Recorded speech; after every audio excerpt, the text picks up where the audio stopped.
Even the most dedicated enthusiasts of Old West history have probably never come across the 1856 Battle of Seattle.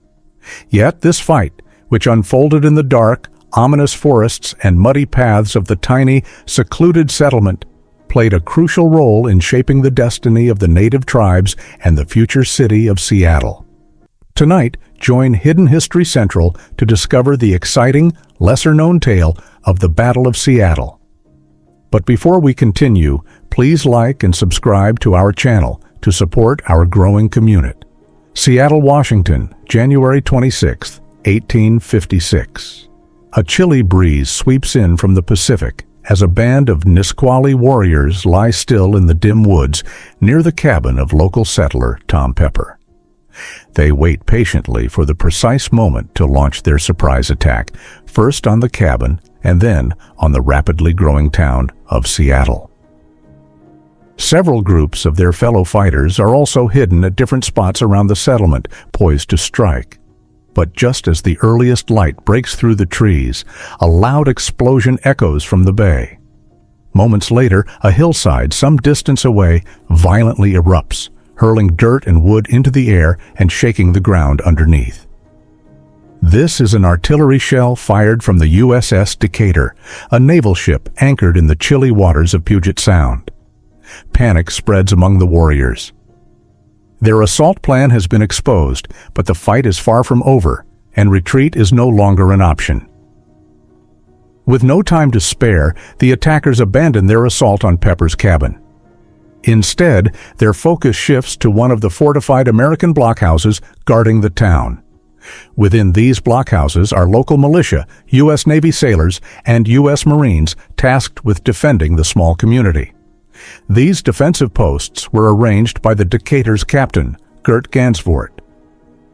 Meanwhile, the ship's navigator, T.S. Phelps, spent weeks trying to improve the readiness of the local militia, but encountered widespread lack of dedication and discipline.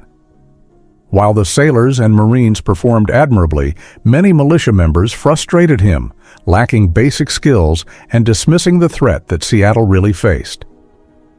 Indeed, numerous residents believed that a full-scale attack by the surrounding native tribes was unlikely.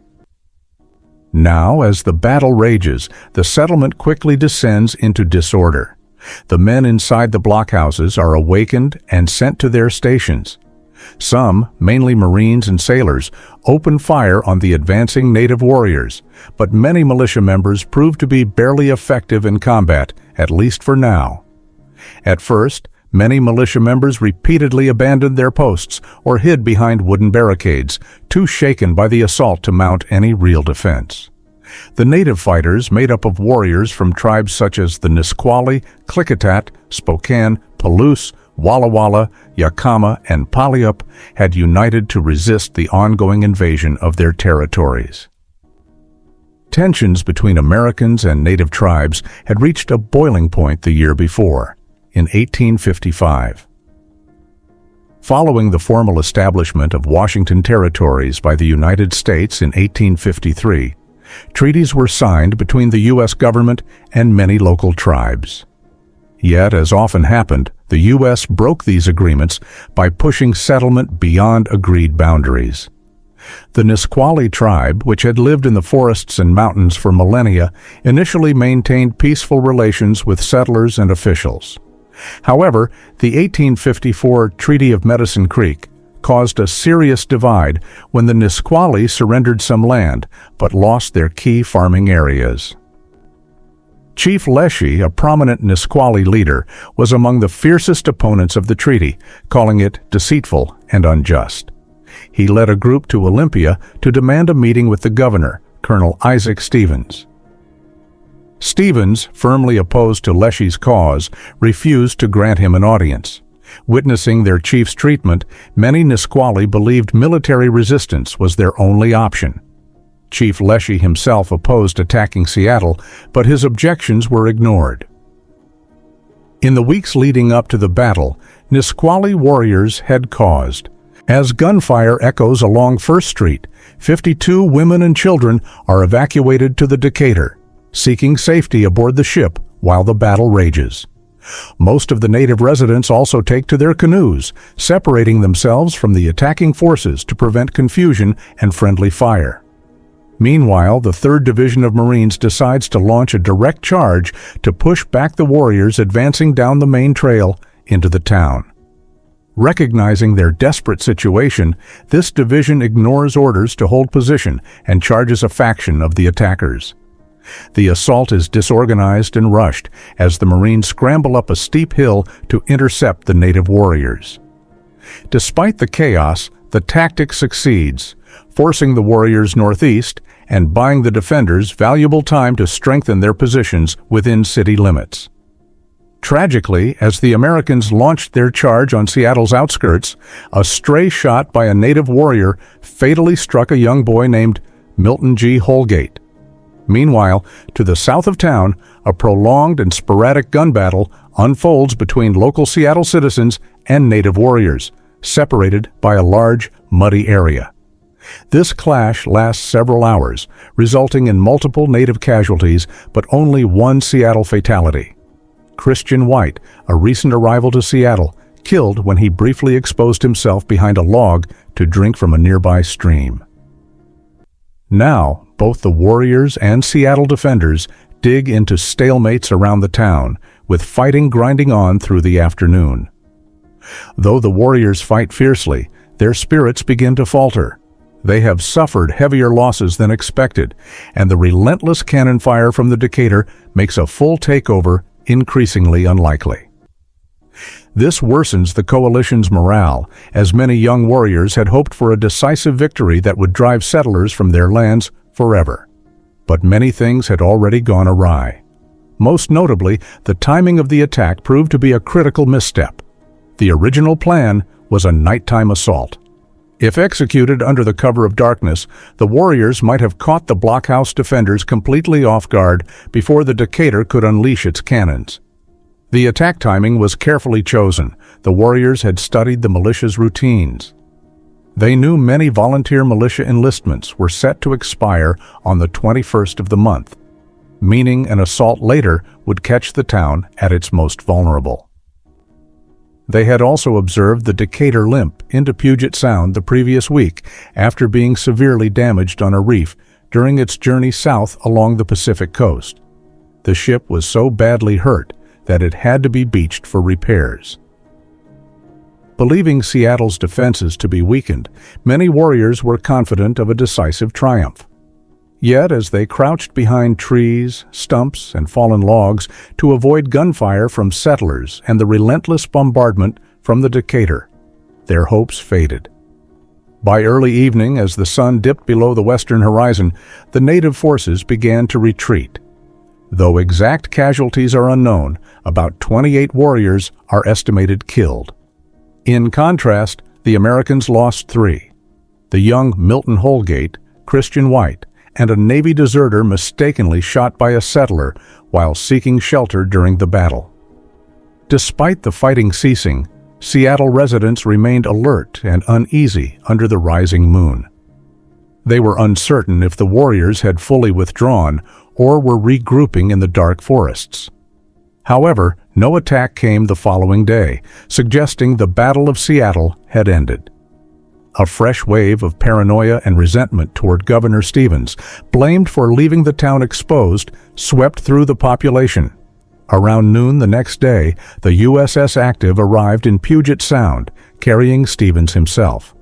Appearing remorseful before the residents, he vowed to ensure the city's defenses would be immediately strengthened against future assaults. Burdened by political and personal failure, Stevens soon returned aboard the USS Active to Olympia, determined to raise alarms and fulfill his promises. Days after the battle, Nisqually Chief Leshy and several warriors visited local settler John McLeod and his Nisqually wife, insisting they had no part in the Seattle attack. They asked the couple to advocate to the governor on their behalf, asserting they should not face government retaliation. Still, in 1857, Leshy was arrested over the alleged murder of a local militiaman during the Puget Sound War. Though involved in the conflict most Nisqually and even many Americans, soldiers and settlers alike, believed Leshy was innocent. His first trial ended in a hung jury, but a retrial was ordered. Governor Stevens, eager to set an example and deter further uprisings, exerted strong pressure on authorities to secure a conviction. The second trial resulted in a guilty verdict. Leshy was found guilty and sentenced to hang at Fort Steilacoom. The sentence was regarded as a grave miscarriage of justice, leading local Sheriff Tom Granger to choose arrest rather than carry out the execution. Fort officers also objected, stating that Leshy's only killings had been acts of war and not crimes warranting the death penalty. They respected him as a fellow warrior, despite being an enemy combatant. Numerous protests from the Nisqually, other native tribes and settlers, flooded Governor Stevens' office, but were ignored. On February 19, 1858, Chief Leshy, a lifelong Catholic, walked to the gallows accompanied by the fort's Catholic priest, Father Pascal Ricard. Witnesses describe Leshy as composed and brave in his final moments, though all condemned the severe injustice he endured before dying at the hangman's noose. This act was seen as judicial murder and deeply harmed relations between Americans and native tribes, also ruining Governor Stevens's reputation. In the years following, the Puget Sound War ended, Seattle expanded, and the Nisqually and neighboring tribes continued to lose territory due to advancing settlement. The Nisqually were confined to the Medicine Creek Reservation, with their lands shrinking further, until many were displaced during World War I in 1917. Stevens was recalled into Army service at the Civil War's start, appointed colonel of the 79th New York Volunteers, and later promoted to brigadier general. On September 1, 1862, he was killed at the Battle of Chantilly after trying to carry the regimental colors when the bearer was wounded during an initial charge against Confederate forces. He was buried in Rhode Island that year, just 4 years after Leshy's execution. Although the Battle of Seattle caused few casualties, its consequences echoed throughout the Pacific Northwest for decades. Over time, Seattle grew from a small settlement into a major port and eventually a modern metropolitan center for technology, medicine, education, and industry. Most of its current population, over 800,000 in the city and 4 million in the region, likely remain unaware of the 1856 life-or-death struggle between native warriors and early settlers. Yet this battle significantly shaped the history of the city, the native tribes, and the United States. The many stories of the Puget Sound War, the proud native peoples of the Pacific Northwest, and the brave settlers of the American West are, for tonight, tales for another time.